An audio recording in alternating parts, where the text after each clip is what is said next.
Hello everyone, this is Anuja और आज का टॉपिक है फिरोज शाह तुगलक। ये टॉपिक जो है बीए पार्ट सेकेंड ईयर के फर्स्ट पेपर मध्यकालीन भारत का इतिहास से लिया गया है। फिरोज शाह तुगलक तुगलक वंश का शासक था और ये सल्तनत काल का पहला सुल्तान हुआ जिसने सर्वाधिक वर्षों तक शासन किया, लगभग 37 वर्षों तक। फिरोज शाह तुगलक का शासन जो है 1351 ईस्वी से 1388 ईस्वी तक रहा। फिरोज शाह तुगलक के राज्यारोहण की अगर हम बात करें तो मोहम्मद बिन तुगलक की सिंध अभियान के दौरान मृत्यु होने के कारण 1351 ईस्वी में विभिन्न अमीर और उलेमा वर्ग के सहयोग से फिरोज शाह तुगलक को सुल्तान बनाया गया। सुल्तान बनने के समय में ये सिंध में एक शिविर थट्टा में उपस्थित था और थट्टा में ही इसका राज्याभिषेक जो है किया गया। मोहम्मद बिन तुगलक की मृत्यु सिंध के विद्रोह के दबाने के दौरान जो अभियान किया गया उसी दौरान बीमार होने की वजह से हो गई थी। फिरोज शाह तुगलक की राज्यारोहण का विरोध किया गया, न सिर्फ मृत सुल्तान के रिश्तेदारों के द्वारा बल्कि सुल्तान मोहम्मद बिन तुगलक के वजीर ख्वाजा जहाँ के द्वारा भी। उसके एक पुत्र, कहा जाता है कि उसका कोई पुत्र था, जबकि ऐसा माना जाता है कि मोहम्मद बिन तुगलक का कोई पुत्र नहीं था, लेकिन वजीर ने कहा कि ये अल्पायु नाबालिग पुत्र मृत सुल्तान का है और उसे दिल्ली का सुल्तान बना करके और स्वयं जो है वजीर उसका संरक्षक बन गया और उसका लोगों का समर्थन प्राप्त करने के लिए, विभिन्न अधिकारियों कर्मचारियों का समर्थन प्राप्त करने के लिए उसने बहुत सा धन जो है वो खजाने से इस नाबालिग सुल्तान के पक्ष में वितरित भी किया। हालांकि फिरोज शाह तुगलक को अमीर वर्ग और उलेमा वर्ग का समर्थन प्राप्त था, इसीलिए वजीर की जो ये योजना थी वो सफल नहीं हो पाई और फिरोज शाह तुगलक जो है वो सुल्तान बना रहा। साथ ही थट्टा में जो शिविर में मोहम्मद बिन तुगलक की बहन थी उसके द्वारा भी फिरोज शाह तुगलक के राज्यारोहण का विरोध किया गया। फिरोज शाह तुगलक मोहम्मद बिन तुगलक के पिता गयासुद्दीन तुगलक के भाई यानी उसके चाचा का पुत्र था और फिरोज शाह तुगलक के द्वारा विभिन्न अमीरों और उलेमा वर्ग का समर्थन प्राप्त करने का प्रयास इसलिए भी किया गया क्योंकि उसकी जो माँ थी वो हिंदू थी, तो उसके द्वारा स्वयं को सच्चा मुसलमान साबित करने के लिए धार्मिक क्षेत्र में और ज़्यादा बहुत कदम उठाए गए। अब हम फिरोज शाह तुगलक के राजस्व सिद्धांत की बात करें तो सबसे पहले ट्रस्टीशिप का सिद्धांत। फिरोज शाह तुगलक जो है ट्रस्टीशिप के सिद्धांत में विश्वास करता था।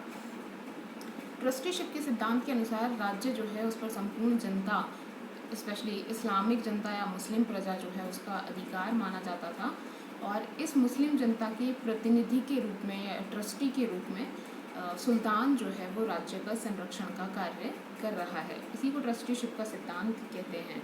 तो फिरोज शाह तुगलक ने संपूर्ण राज्य पर संपूर्ण प्रजा का जो है मुस्लिम प्रजा का अधिकार माना और उनके प्रतिनिधि के रूप में राज्य के संरक्षण के कार्य के लिए सुल्तान के पद को स्वीकार किया। साथ ही फिरोज शाह तुगलक से पूर्ववर्ती सुल्तान जिनमें मोहम्मद बिन तुगलक और अलाउद्दीन खिलजी प्रमुख थे, इन दोनों सुल्तानों के द्वारा धर्म और राजनीति को पृथक रखने का कार्य किया गया। उलेमा वर्ग को राज्य और प्रशासन में बहुत अधिक हस्तक्षेप करने का अवसर जो है इन दोनों शासकों के समय में प्राप्त नहीं हुआ था, लेकिन फिरोज शाह तुगलक ने इसकी कम्प्लीटली अपोजिट नीति जो है उसको अपनाई। फिरोज शाह तुगलक के समय में उलेमा वर्ग को बहुत अधिक हस्तक्षेप का अवसर प्राप्त हुआ। उलेमा वर्ग को विभिन्न उच्च पदों पर आसीन किया गया और जो विभिन्न प्रशासनिक और राजनीतिक फैसले हैं वो धर्म के आधार पर लिए जाने लगे। एक तरीके से सल्तनत का जो इस्लामिक स्वरूप है वो इस समय प्रमुख रूप से उभर करके आता है और इसीलिए इसे धर्म तंत्रात्मक राज्य भी कहा जाता है फिरोज के राज्य को, क्योंकि उसने इस्लाम धर्म को प्रमुख या राज्य का मुख्य धर्म स्वीकार किया और वह कहता था कि वह इस्लामिक प्रजा या मुस्लिम प्रजा का ही सुल्तान है। वह स्वयं को मुस्लिम प्रजा का सुल्तान मानता था। साथ ही गैर मुसलमान जो हैं उनको इस्लाम धर्म स्वीकार करने के लिए उसने विभिन्न प्रकार के प्रलोभन और विभिन्न प्रकार की नीति जो है उसके द्वारा अपनाई गई। इस प्रकार से फिरोज शाह तुगलक के समय में उलेमा वर्ग का हस्तक्षेप जो है राज्य प्रशासन में बहुत अधिक बढ़ गया। यहाँ एक और बात ध्यान देने योग्य है, वही है कि फिरोज शाह तुगलक ना तो एक कुशल सेनापति था, ना ही एक कुशल प्रशासक था, लेकिन इसके बावजूद उसके समय में उसका जो लंबा 37 वर्षों का शासनकाल था इसके दौरान विद्रोह जो है ना के बराबर हुए या नहीं हुए, जबकि इससे पूर्व मोहम्मद बिन तुगलक जो था उसका शासनकाल इन विभिन्न विद्रोहों से ग्रस्त रहा। सूबेदारों के द्वारा, विभिन्न अमीर और उलेमा वर्ग के द्वारा सुल्तान की सत्ता जो थी उसके खिलाफ मोहम्मद बिन तुगलक के समय में विद्रोह किए गए थे। लेकिन फिरोज शाह तुगलक के समय में शांति और व्यवस्था राज्य में बनी रही। इसके पीछे भी एक प्रमुख कारण यही था कि उसे अमीर वर्ग का, उलेमा वर्ग का और सामान्य जो मुस्लिम जनता थी उसका समर्थन प्राप्त था। कैसे? अमीर वर्ग का समर्थन प्राप्त करने के लिए उसने बहुत रियायती नीतियां जो है फिरोज शाह तुगलक ने अपनाई। जब भी उसे कोई प्रशासनिक या राजनीतिक निर्णय लेना होता था तो उसके द्वारा जो विभिन्न उच्च प्रशासनिक वर्ग था या विभिन्न उच्च अधिकारी अमीर वर्ग के थे उनसे मंत्रणा या उनसे सलाह ली जाती थी।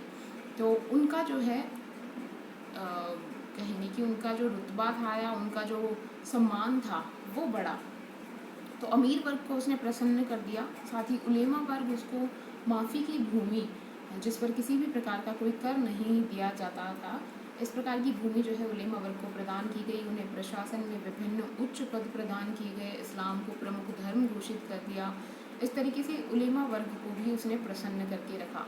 तो अमीर वर्ग प्रसन्न, उलेमा वर्ग भी उससे सहमत था। साथ ही उलेमा वर्ग का प्रभाव जो है सामान्य मुस्लिम जनता पर बहुत अधिक था। तो उलेमा वर्ग ने सामान्य मुस्लिम जनता को भी सुल्तान के समर्थन में लाकर खड़ा कर दिया। दूसरी चीज़, फिरोज शाह तुगलक के द्वारा विभिन्न जन कल्याणकारी कार्य किए गए। जैसे दारुल शफा नामक एक सरकारी अस्पताल खोला गया। विभिन्न जो मुस्लिम विधवाएं होती थीं उनकी कन्याओं के विवाह के लिए राज्य के द्वारा समर्थन राशि प्राप्त की, सहयोग राशि प्रदान की जाती थी। इस प्रकार से ये जो कल्याणकारी कार्य किए गए थे, वहाँ एक और चीज़ ध्यान देने योग्य है कि ये कल्याणकारी कार्य सिर्फ इस्लामिक प्रजा या मुस्लिम प्रजा थी उसके प्रति किए गए। तो इस तरीके से अमीर वर्ग, उलेमा वर्ग और सामान्य मुस्लिम जनता का समर्थन जो है फिरोज शाह तुगलक को प्राप्त हुआ और उसके समय में जनता के द्वारा, सूबेदारों के द्वारा या अन्य किसी वर्ग के द्वारा विद्रोह या बगावत सुल्तान के खिलाफ नहीं की गई। अब हम सुल्तान फिरोज शाह तुगलक के अगर प्रारंभिक कार्यों की बात करें तो सबसे पहले सुल्तान बनते ही उसने मोहम्मद बिन तुगलक के समय में कृषकों को जो ऋण दिया गया था, फसल से पूर्व ऋण दिया जाता था जिसे तकाबी ऋण कहते हैं, तो उस तकाबी ऋण की माफ़ी फिरोज शाह तुगलक के द्वारा कर दी गई। ये ऋण कुल मिलाकर लगभग 2 करोड़ टंका था और इतनी बड़ी राशि का ऋण उसके द्वारा माफ़ कर दिया गया। इसके पीछे मुख्य कारण ये था कि इस ऋण की वसूली जो थी बहुत मुश्किल काम था, इसी वजह से फिरोज ने इसे माफ़ कर दिया। दूसरा, तकाबी ऋण की माफ़ी करने की वजह से उसे किसानों के एक कितने बड़े वर्ग का समर्थन जो है वो प्राप्त हुआ, यानी अब किसान भी सुल्तान से प्रसन्न थे। दूसरा काम उसके द्वारा किया गया, कठोर दंड व्यवस्था जो मोहम्मद बिन तुगलक के समय में अपनाई गई थी, जिसमें शारीरिक यातनाएं दी जाती थी, अंग भंग कर दिए जाते थे, शिरोच्छेदन या सिर को धड़ से अलग कर दिया जाता था, या हाथी के पैरों के तले कुचलवा दिया जाता था, खाल खिंचवाना इत्यादि क्रूर जो दंड थे, उन कठोर दंड और क्रूर दंडों को समाप्त इसके द्वारा किया गया। इससे जनता में जो है उसकी छवि में सुधार हुआ, सुल्तान की छवि में सुधार हुआ और जनता उसकी समर्थक बनी। तीसरी चीज़, राजस्व विभाग के जो अधिकारी थे उनके प्रति भी मोहम्मद बिन तुगलक के द्वारा बहुत ही कठोर व्यवहार किया गया। जो राजस्व अधिकारी समय पर अपना लगान, समय पर राजस्व खजाने में जमा नहीं करवा पाते थे, उनके प्रति बहुत ही शारीरिक यातनाएं उन्हें दी जाती थी और कटु व्यवहार किया जाता था।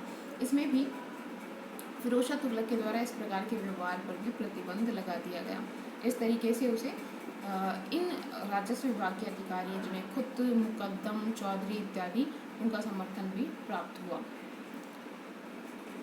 चौथा काम उसके द्वारा जो किया गया, उलेमा वर्ग का समर्थन प्राप्त करने के लिए उसके द्वारा माफ़ी की जो भूमि मोहम्मद बिन तुगलक के समय में इस वर्ग से छीन ली गई थी या वापस ले ली गई थी, उसे इन्होंने फिर से लौटा दिया। फिरोज के द्वारा उसे वापस कर दिया गया। माफ़ी की भूमि ऐसी भूमि होती है जिस पर किसी भी प्रकार का कोई लगान जो है नहीं दिया जाता। अब फिरोज़ की अगर राजस्व नीति की हम बात करें तो सबसे पहले उसने अपने राज्य का कुल राजस्व निश्चित करने का प्रयास किया, यानी कुल जमा का सही निर्धारण करने का कार्य उसने अपने एक प्रमुख राजस्व अधिकारी ख्वाजा हिसामुद्दीन को सौंपा। ख्वाजा हिसामुद्दीन जो है उन्होंने सर्वेक्षण किया संपूर्ण राज्य का, और विभिन्न प्रकार की जो फसलें होती थी, कितना उत्पादन होता है और विभिन्न फसलों की क्या कीमत होती है औसत तौर पर, उसने इन सब से संबंधित आंकड़े जो हैं वो इकट्ठा किए और फिर एक अनुमानित आय राज्य की वो निर्धारित की। ये आय लगभग 6,75,00,000 टन का निर्धारित की गई। और ये जो आय थी 6,75,00,000 टन का, फिरोज शाह तुगलक के संपूर्ण राज्यकाल के दौरान ये कुल जमा निश्चित रहा और इतना ही रहा। इसमें कोई परिवर्तन आने वाले समय में नहीं किया गया। इसका फ़ायदा ये हुआ कि अब राजस्व अधिकारियों को ये पता था कि उन्हें निश्चित तौर पर कितना राजस्व हर वर्ष खजाने में जमा करवाना है। इससे वसूली भी सही होगी और समय पर की जाने लगी। दूसरा, पूर्ववर्ती जो सुल्तान थे उनके समय पर विभिन्न कर अबवाब इस भू राजस्व के अलावा जनता पर लगाए जाते थे, जिनके अंदर पशु कर, चराई कर, चरागाह कर जिसे कह सकते हैं, सिंचाई कर और भी अन्य विभिन्न कर जो हैं, मकान कर, ये सब कर जो हैं वो जनता पर या लगाए जाते थे। फिरोज शाह तुगलक के द्वारा इन विभिन्न कर अबवाबों को समाप्त कर दिया गया। इसका फ़ायदा ये हुआ कि किसानों पर जो बोझ था करों का, उसमें कमी आई और किसान जो है उसके समर्थक सुल्तान के बन गए। तीसरा काम उसने किया, भेंट उपहार प्रथा की समाप्ति। विभिन्न जो सूबेदार होते थे उनके द्वारा विभिन्न अवसरों पर, जैसे उनकी सूबेदारी प्राप्ति के अवसर पर, सुल्तान के राज्याभिषेक के अवसर पर, किसी विवाह इत्यादि समारोह इत्यादि के अवसर पर जो है भेंट उपहार सुल्तान को प्रदान किए जाते थे, जो काफ़ी कीमती हुआ करते थे। और इनके लिए जो राशि थी वो किसानों से उनके द्वारा वसूल की जाती थी। तो अल्टीमेटली जो प्रभाव पड़ता था, बोझ पड़ता था इस भेंट उपहार का, वो किसानों पर पड़ता था। फिरोज शाह तुगलक ने यहाँ परिवर्तन किया। उसने कहा कि जो भी इस प्रकार की उपहार और राशि दी जाती है, भेंट दी जाती है सुल्तान को, उसकी कीमत या उसका मूल्य निश्चित कर लिया जाएगा और वो जो मूल्य है वो उस सूबेदार के वार्षिक राजस्व में से कम कर दिया जाएगा, यानी उसे कम राजस्व अब देना पड़ेगा। इससे किसानों पर जो बोझ बढ़ जाता था इस भेंट उपहार का, वो समाप्त हो गया। उसने राजस्व संग्रहण में जो है सुधार किया। जो राजस्व अधिकारी थे उनको उसके द्वारा ये घोषणा की गई, ये फरमान जारी किया गया कि किसानों से राजस्व वसूली करते समय उनके द्वारा कठोरता का व्यवहार ना किया जाए। साथ ही इस्लाम सम्मत कर व्यवस्था को उसने अपनाया। शरीयत जो है उसके अनुसार, शरीयत होता है इस्लामी धर्म कानूनों का संग्रह। तो शरीयत के अनुसार 4 प्रकार के मुख्य कर जो है प्रजा पर लगाए जाते हैं: खिराज, खुम्स, जजिया और ज़कात। खिराज जो है वो भूमि लगान होता है, भूमि पर जो उपज पर जो कर लिया जाता है वो होता है। खुम्स लूट के माल का हिस्सा। जब भी सैन्य अभियान सेना के द्वारा किए जाते थे तो उनके द्वारा जिन क्षेत्रों में अभियान किया जाता था वहाँ से लूट का माल जो प्राप्त होता था उसमें से 1/5 हिस्सा इस्लाम के अनुसार राज्य का होता था और बाकी का जो 4 हिस्सा बचता था वो 4 हिस्सा सैनिकों में वितरित किया जाता था। मोहम्मद बिन तुगलक और अलाउद्दीन खिलजी इत्यादि जो शासक थे उन्होंने इस अनुपात को परिवर्तित कर दिया, उल्टा कर दिया, और अब 4 हिस्सा जो है खजाने में जमा होता था और 1 हिस्सा जो है सैनिकों में वितरित किया जाता था। इस व्यवस्था को फिरोज ने फिर से पुनः परिवर्तित किया और अब जो सही होना चाहिए इस्लाम के अनुसार, यानी 1/5 हिस्सा जो है राज्य का और बाकी का 4 हिस्सा सैनिकों का, इस व्यवस्था को उसके द्वारा पुनः स्थापित किया गया। तीसरा कर था जजिया कर। जजिया कर जो है धार्मिक कर है और ये गैर मुसलमानों द्वारा दिया जाता है राज्य को, उनकी सुरक्षा और उनकी संपत्ति के संरक्षण के बदले में। इस्लामिक राज्यों में गैर मुस्लिम जो प्रजा होती है उससे जजिया कर की वसूली की जाती थी। अब फिरोज शाह ने इसमें क्या परिवर्तन किया?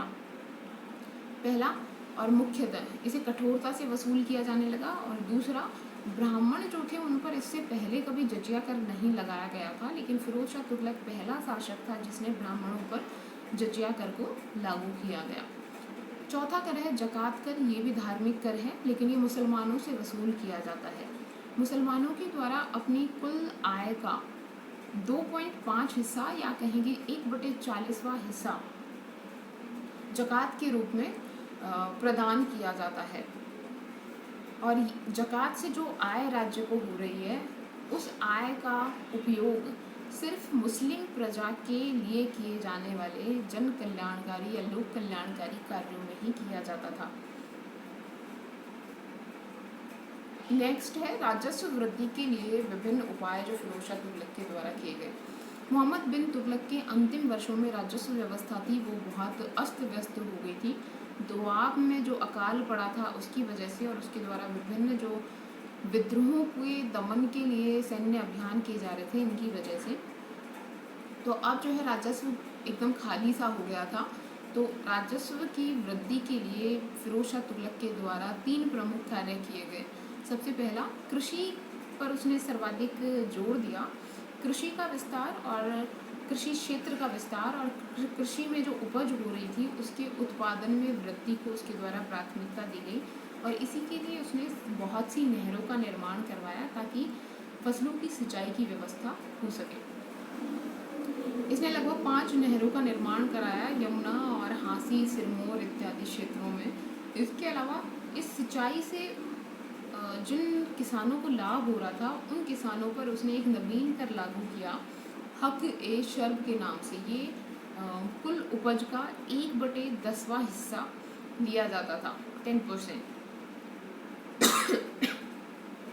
जो हक ए शर्ब नामक कर था, इससे भी जो राज्य था उसको बहुत आय हुई।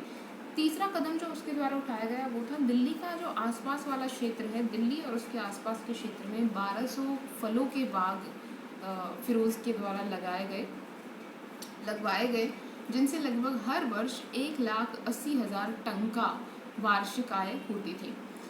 ये गलत लिख दिया गया है, 1,80,000 टन की जगह टंका होगा, तो टंका जो है वार्षिक आय होती थी। इस तरीके से राजस्व वृद्धि के लिए विभिन्न उपाय जो हैं फिरोज शाह तुगलक के द्वारा किए गए। लास्ट, राजस्व नीति में क्या दोष थे? फिरोज के द्वारा जो राजस्व नीति अपनाई गई उसमें निम्नलिखित दोष थे। सबसे पहला, राजस्व संग्रहण के लिए उसके द्वारा जो ठेकेदारी व्यवस्था अपनाई गई वो दोषपूर्ण थी। ठेकेदारी व्यवस्था में उस व्यक्ति को राजस्व वसूल करने का अधिकार दिया जाता है जो सर्वाधिक नीलामी जब की जाती है उस राजस्व संग्रहण के अधिकार की, उस नीलामी में सर्वाधिक बोली जिसके द्वारा लगाई जाती है उस व्यक्ति को ठेकेदार सुनिश्चित किया जाता है। तो जब सर्वाधिक बोली लगा रहा है, सबसे ऊंची बोली लगा रहा है, तो किसानों से जब वसूल करेगा तो भी बहुत अधिक राजस्व की उसके द्वारा वसूली की जाएगी। दूसरा, जागीरदारी प्रथा की पुनर्स्थापना। अलाउद्दीन खिलजी के द्वारा सबसे पहली बार सैनिकों को भूमि के स्थान पर नगद वेतन दिए जाने की प्रथा प्रारंभ की गई। मोहम्मद बिन तुगलक ने भी इस नीति का पालन किया, यहाँ तक कि मोहम्मद बिन तुगलक के द्वारा जो उलेमा वर्ग था उसकी भी जो माफ़ी की भूमि थी, अनुदान की भूमि थी, उसे वापस ले लिया गया। और फिरोज शाह तुगलक जो था उसने इसको फिर से परिवर्तित कर दिया और जागीरदारी प्रथा को पुनः स्थापित कर दिया, यानी अब नगद वेतन के स्थान पर फिर से भूमि से राजस्व वसूली का अधिकार जो है सैनिकों को, विभिन्न कर्मचारियों, अधिकारियों को और उलेमा वर्ग को भी माफ़ी की भूमि उसके द्वारा खुले हाथ से प्रदान की गई। तो जो केंद्र के अधीन खालसा भूमि थी वो बहुत कम रह गई। खालसा भूमि वो होती थी जो केंद्र सरकार के डायरेक्ट अधीन होती थी और उससे सीधा राजस्व केंद्र के द्वारा वसूल किया जाता था। तो ये जो भूमि थी वो बहुत कम हो गई। जजिया का क्षेत्र व्यापक कर दिया गया। मैंने पहले भी बताया कि ब्राह्मणों पर पहली बार जजिया लगाया गया और ब्राह्मण वर्ग का प्रभाव उस समय हिंदुओं पर बहुत अधिक था धार्मिक तौर पर। तो इसी वजह से विभिन्न जो हिंदू थे उनके अंदर भी सुल्तान के प्रति असंतोष व्याप्त हुआ। ये फिरोज शाह तुगलक की राजस्व नीति में विभिन्न दोष थे। और बाकी का फिरोज शाह तुगलक के बारे में उसके जो विदेश नीति थी, उसके अन्य जो प्रशासनिक कार्य थे उनके बारे में हम नेक्स्ट वीडियो में अध्ययन करेंगे।